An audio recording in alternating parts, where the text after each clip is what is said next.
Hello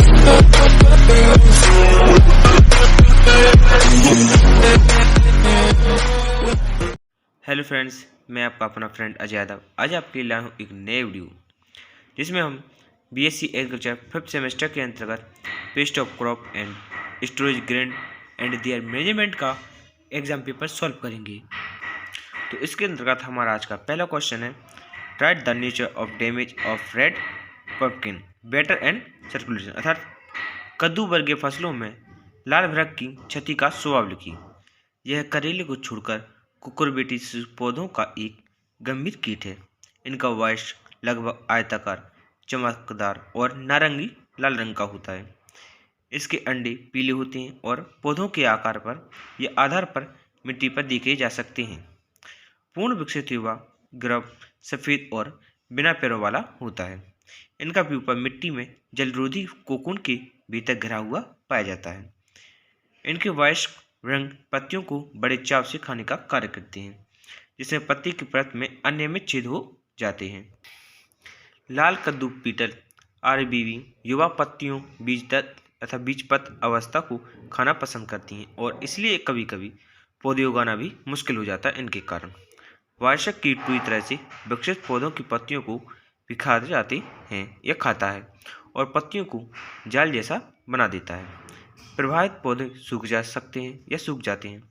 इनका larva मिट्टी के संपर्क में आने वाली पत्तियों और फलों को खाकर और जमीन के अंदर जड़ों और तनों में छेद करके भी नुकसान पहुंचाने का कार्य करता है। इस क्षतिग्रस्त जड़ें और तने सेफ्रोफाइटिक कवक के कारण संक्रमण को सड़ सकता है। संक्रमित फल सूख जाते हैं। इनसे सबसे अधिक क्षति बीजपत्र अवस्था में होती है। इनकी पहली पीढ़ी सभी पीढ़ियों में सबसे अधिक हानिकारक होती है। अब हम पढ़ेंगे इसका दूसरा क्वेश्चन, कपास की गुलाबी सुंडी की क्षति के लक्षण लिखिए। तो इसका दूसरा क्वेश्चन हमारा, तो इनकी सुंडियां सबसे अधिक हानिकारक होती हैं। इनकी सुंडी प्रारंभिक अवस्था में कोमल पत्तियों, टहनियों, कलियों एवं फूलों में जीवन निर्वाह करने का कार्य करती हैं तथा ये कोमल टहनियों में छेद करके सुरंग बनाने का कार्य करती हैं। सुरंग बनाकर अंदर घुस जाती हैं और जिसके कारण ऊपर की फुनगी मुरझाकर लटक जाती है। गोली लगने पर सुंडी उन पर आक्रमण करती है तथा छेद बनाकर अंदर घुस जाती है। गोले के अंदर घुसकर सुंडी बिनौली को नष्ट कर देती है। ग्रसित गोले समय के पहले ही खिल जाते हैं अथवा सड़कर गिर जाती हैं। गोलों में छेद होने से दूसरे सूक्ष्म जीवियों जैसे कवक और शुक्राणुओं को भी आक्रमण करने का मौका मिल जाता है। एक गोले में अधिक से अधिक 10 सुंडियां तक पाई जाती हैं। इसके द्वारा कुल अनुमानित हानि लगभग 25 से 50% तक पाई जाती है या पाई आंकी गई है। उत्तर प्रदेश में इसका प्रकोप मई जून से लेकर सितंबर तक रहता है। यह रोग मुख्य रूप से कपास पर ही पाया जाता है, परंतु कभी कभी कंगी, दक्षिणी सन तथा गुरखेरा आदि में देखने को मिलता है। अब हम पढ़ेंगे इसका तीसरा क्वेश्चन, बैगन के तना एवं फल छेदक का अंडे देने एवं प्यूरिफिकेशन का स्थान लिखिए। तो बैगन का तना छेदक, तो अब पढ़ेंगे हम अंडा। तो संगमन के पश्चात मादा पीतांबी रंग के स्केल जैसे अंडे कोमल पत्तियों की निचली सतहों तथा टहनियों में प्राय एक एक करके या झुंड में देने का कार्य करती है। मादा एक सप्ताह में लगभग 104 से 363 अंडे देती है। अंडावस्था 3 से 10 दिनों की होती रहती है। अब पढ़ेंगे इसका प्यूपा।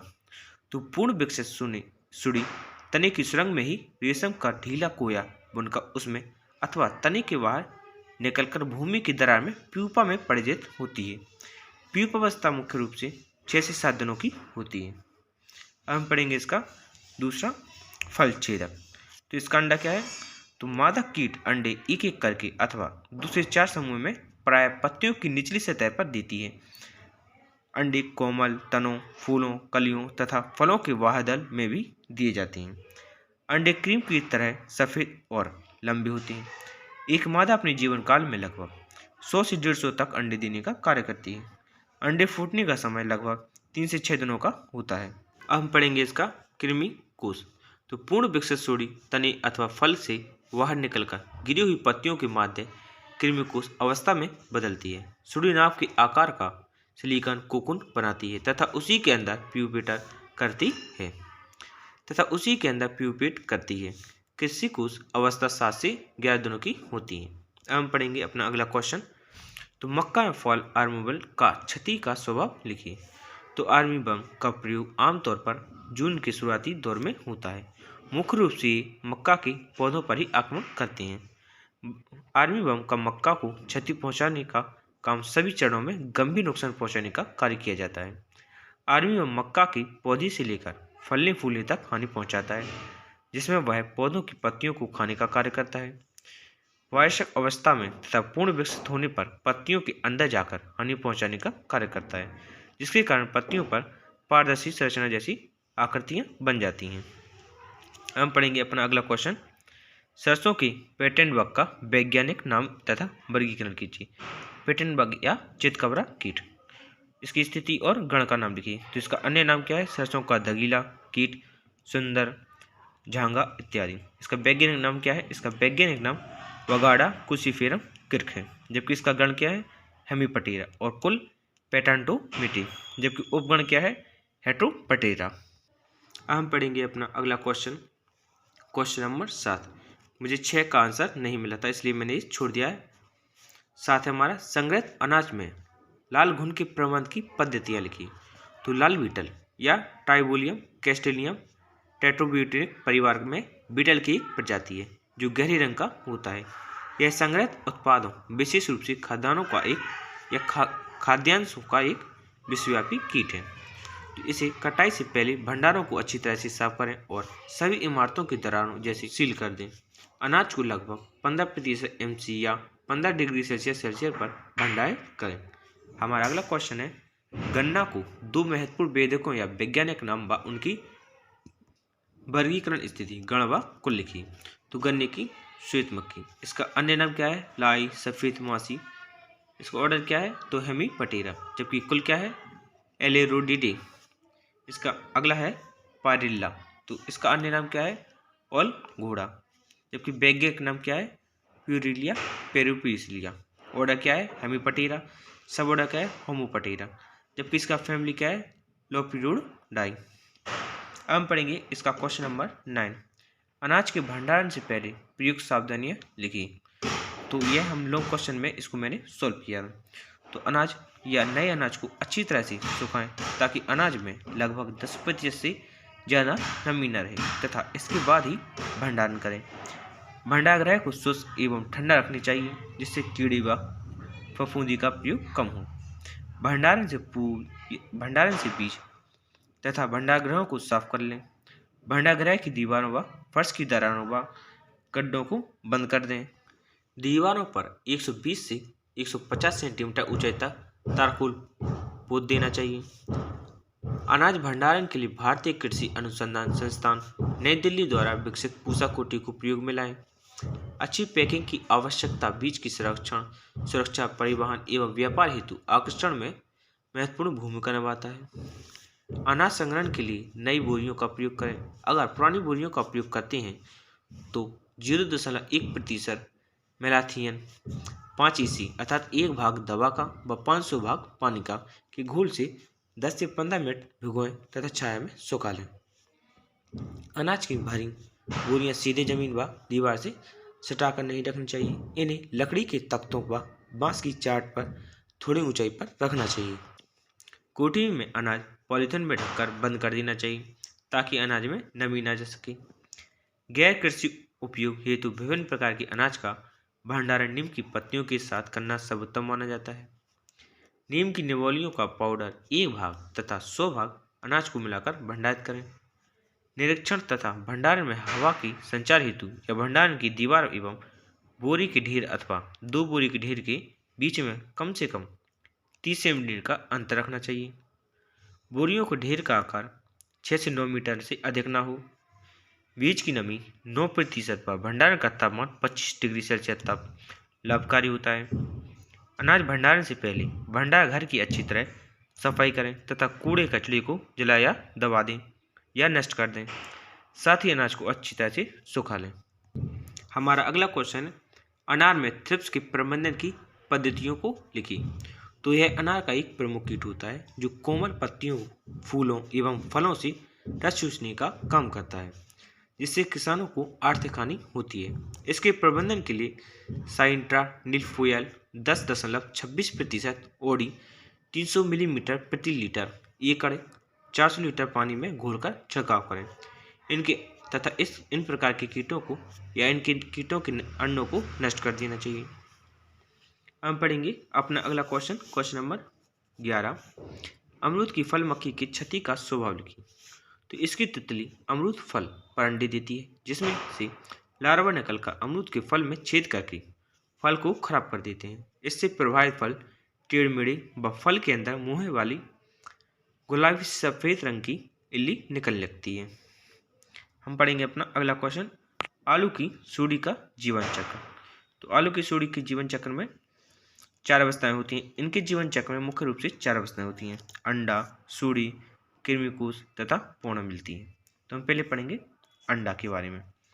तो मादा कीट मैथुन के पश्चात खेतों में पत्तियों की निचली सतह पर खुले हुए आलुओं का तथा गोदाम में आलुओं की आंखों में अंडे देती है या रखती है।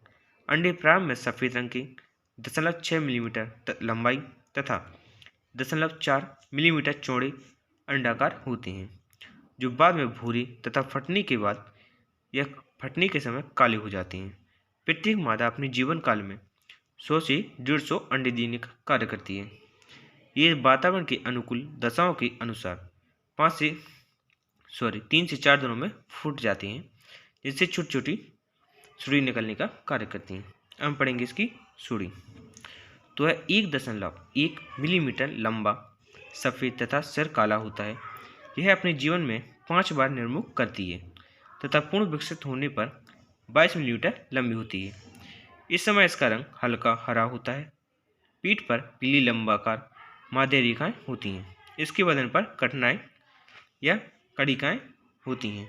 अब हम पढ़ेंगे इसका कृमिकोश। तो यह मटमैले रंग का 1.5 मिलीमीटर लंबा ककून बनाकर उसके अंदर कोशावस्था में बदल जाती है। ककून के अंदर यह भूरे रंग की 6.5 मिलीमीटर लंबाई तथा 2.5 मिलीमीटर चौड़ा होता है। कोशावस्था लगभग 7 से 10 दिनों की होती है।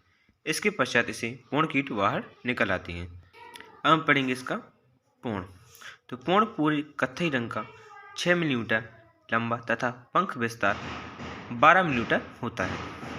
इसके एंटेनी धागाकार तथा बहुखंडीय होते हैं। अगले पंख भूरे रंग के सक्रिय तथा काले धब्बे इन पर पाए जाते हैं। पिछले पंख चौड़े, नुकीले, स्लेटी रंग के तथा भूरे बाल होते हैं इनके ऊपर। ये रात्रिचर तथा प्रकाश की ओर आकर्षित होने का कार्य करते हैं। हम पढ़ेंगे अपना अगला क्वेश्चन नंबर 13। तो सरसों की आरा मक्खी की सूढ़ी एवं वयस्क अवस्था की पहचान चिन्ह लिखिए। तो गर्भ या सूढ़ी। तो यह 2 मिलीमीटर लंबी हरी स्लेटी रंग की, जिसका सिर काला तथा यह बेलनाकार होती है। पूर्ण विकसित होने के पर यह 15 से 20 मिलीमीटर लंबी तथा हरे काली रंग की हो जाती है। इसके पक्ष में 3 जोड़ी टांगें तथा उदर में 7 जोड़ी टांगें होती हैं। इसके ऊपरी सतह पर 5 धारियां पाई जाती हैं। सूढ़ी 12 से 18 दिनों में पूर्ण विकसित होने के पश्चात कोशावस्था में बदलने का कार्य करती है। अब हम पढ़ेंगे इसका पूर्ण। तो पूर्ण कीट नारंगी रंग लिए हुए पीला होता है, जिसके शरीर पर काली धारियां एवं 2 जोड़ी पंख रहती हैं, जिन पर काली सिराएं होती हैं। पूर्ण कीट सुबह सूर्य निकलने के समय अधिक क्रियाशील रहते हैं। इसका संपूर्ण जीवन चक्र 28 से 60 दिनों में पूर्ण हो जाता है तथा वर्ष में 5 इनकी पीढ़ियां दिखाई देने का कार्य करती हैं। गर्मियों में प्राय मई जून में यह कीट ग्रीष्म शुष्क अवस्था में चले जाते हैं। तो आज के लिए इतना ही। हम मिलेंगे अपनी अगली वीडियो में। तो वीडियो को लाइक कीजिए, दोस्तों को शेयर कीजिए और चैनल को सब्सक्राइब कीजिए, ताकि हमारा वीडियो सबसे पहले आप तक पहुंच सके। Thank you for watching my video.